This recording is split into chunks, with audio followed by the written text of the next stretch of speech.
आज शिकार बहुत अच्छा रहा। अब महल लौटने का समय आ गया है।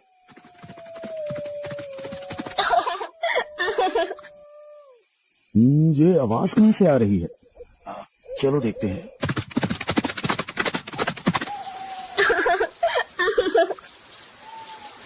ये देवी, तुम कौन हो और यहाँ इस घने जंगल में क्या कर रही हो? महाराज, मेरे पति ने मुझे यहाँ छोड़ दिया है। अब मैं क्या करूँ, कहाँ जाऊँ, कुछ समझ नहीं आ रहा। राजा ने देखा कि औरत बहुत खूबसूरत है। उसकी सुंदरता से मोहित होकर राजा ने उसे सहारा देने का निर्णय लिया। अगर तुम चाहो तो मुझसे शादी कर सकती हो और मेरे महल में मेरे साथ रह सकती हो। ठीक है महाराज, मुझे आपकी शरण स्वीकार है। औरत राजा की बात मानकर उनके साथ महल में चली गई।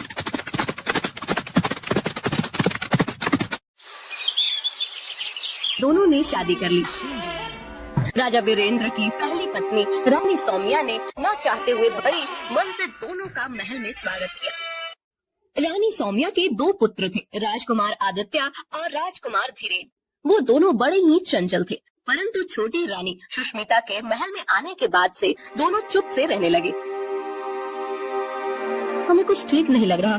कुछ दिनों से राजकुमार आदित्य और राजकुमार धीरेन कुछ चुप से रहने लगे हैं।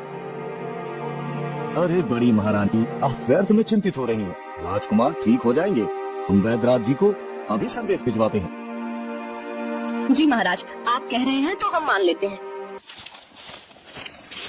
राजवैद्य दोनों राजकुमारों का इलाज शुरू करते हैं, पर दोनों की प्रकृति में कोई सुधार नहीं होता। ऐसे ही दिन बीतते जा रहे थे। कुछ दिनों बाद राजा भी बीमार पड़ने लगे। दिन पर दिन उनकी तबीयत बिगड़ती जा रही थी। महाराज, हमने हर संभव इलाज किया, लेकिन आपकी तबीयत में कोई सुधार नहीं हो रहा है। ये आखिर मुझे क्या हो रहा है?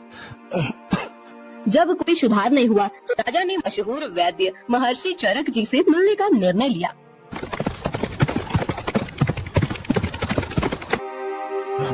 महर्षि जी, मैं बहुत बीमार हूँ। जब से मैंने नई शादी की है तब से मेरी तबीयत बिगड़ती जा रही है। महाराज, क्या आप बता सकते हैं कि वो औरत आपको कहाँ मिली थी?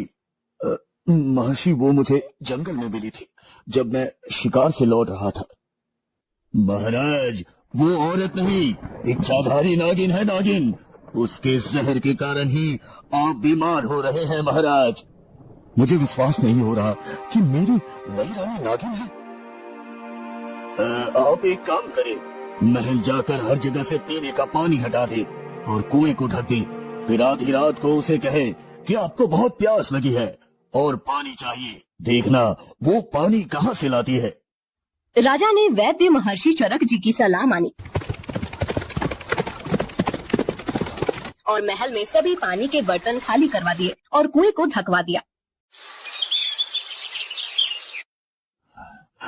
मुझे बहुत तेज प्यास लगी है, मुझे पानी दो। ठीक है, मैं पानी लाती हूँ। नई रानी बिस्तर पर लेटे लेटे ही एक गिलास हाथ में लेकर पानी ढूंढने लगी। उसने अपना हाथ बिस्तर से लंबा करके पूरे महल में पानी ढूंढा, लेकिन कहीं भी पानी नहीं मिला। फिर उसने अपना हाथ कुएं की तरफ बढ़ाया, लेकिन वहाँ भी पानी नहीं मिला। अंत में उसने अपना हाथ बहुत दूर नदी की तरफ बढ़ाया और वहाँ से पानी लेकर राजा को दे दिया। ये औरत तो सचमुच नागिन है। बिस्तर से उठे बिना नदी से पानी ले आई। महर्षि जी, मुझे यकीन हो गया है कि वो औरत नहीं नागिन है। मुझे उससे बचाइए महर्षि जी, मुझे उससे बचाइए। महाराज, आज आप अपनी पहली पत्नी रानी सौम्या से कहे कि चलो समुद्र देखने चलते हैं। जब आप ऐसा कहेंगे तो नई रानी भी साथ चलने का जिद करेगी। फिर आप उसे भी साथ लीजिए। आगे का काम मैं देख लूंगा। राजा ने महर्षि चरक जी की बात मानी और महल लौटकर अपनी पहली रानी सौम्या से कहा, रानी सौम्या, चलो समुद्र देखने चलते हैं। मुझे ये समुद्र देखना है। हाँ ठीक है भाई, तुम भी चलो। अगले दिन सब समुद्र के पास पहुँचे। महर्षि चरक जी भी साथ में आए। सब लोग नाव में सवार होकर समुद्र में घूमने लगे।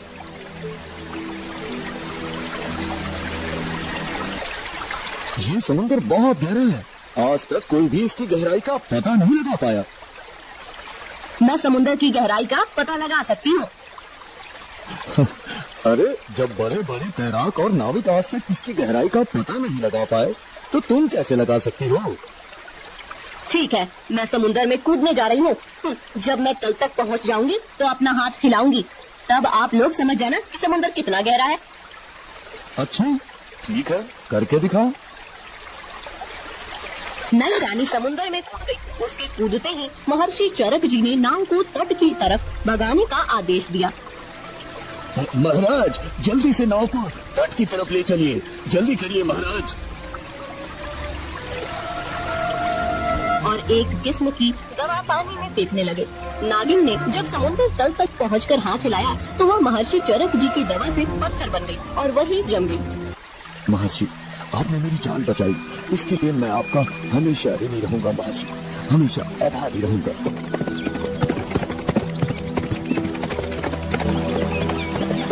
राज्य में दोनों राजकुमारों की प्रकृति भी ठीक हो गई और राजा भी स्वस्थ हो गए। राजा ने महर्षि चरक जी को ढेर सारा इनाम दिया और अपनी दुल्हन रानी सौम्या और दोनों राजकुमारों के साथ हंसी खुशी रहने लगे। कहा जाता है कि वह नागिन आज भी समुद्र तल में अपना हाथ हिलाती रहती है। ओम नमः शिवाय, ओम नमः शिवाय, ओम नमः शिवाय। महल में इच्छाधारी के खात्मे के बाद हर कोई चैन की सांस ले रहा था, लेकिन महर्षि चरक जी के चेहरे पर चिंता की लकीरें गहरी होती जा रही थी। उनके मन में किसी अनहोनी का संकेत हो रहा था।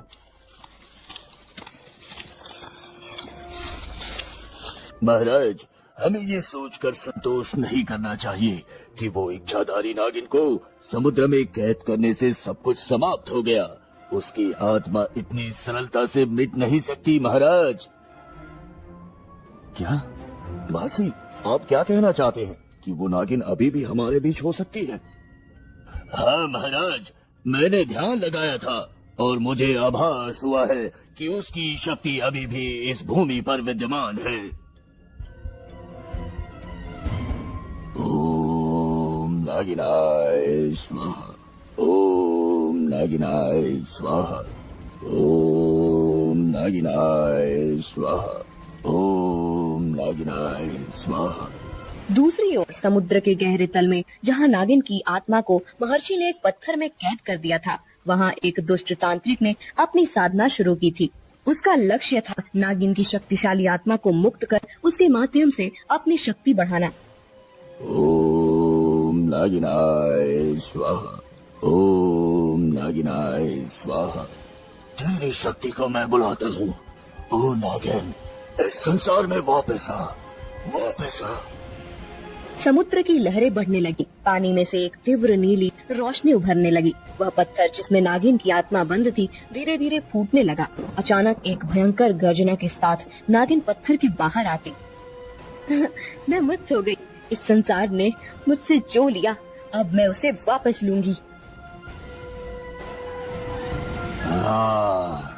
मैं तुम्हारी शक्ति के साथ इस दुनिया पर राज करूंगा, राज।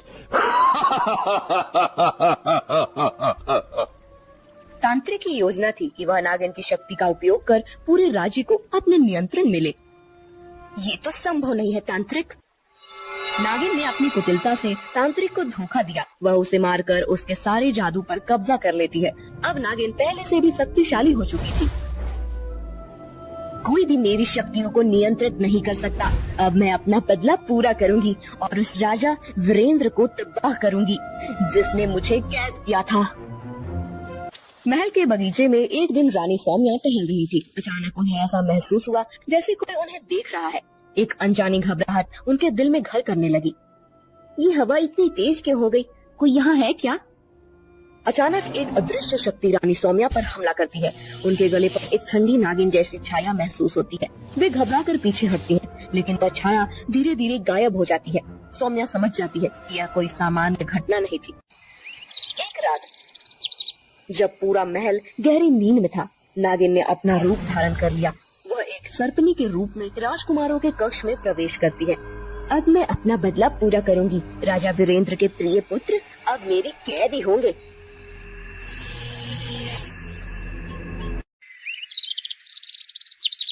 महल में कोई भी नहीं जान पाता कि दोनों राजकुमार गायब हो गए हैं। नागिन उन्हें जंगल के एक गहरे हिस्से में ले जाती है, जहाँ उसने पहले से ही एक खतरनाक योजना तैयार की थी।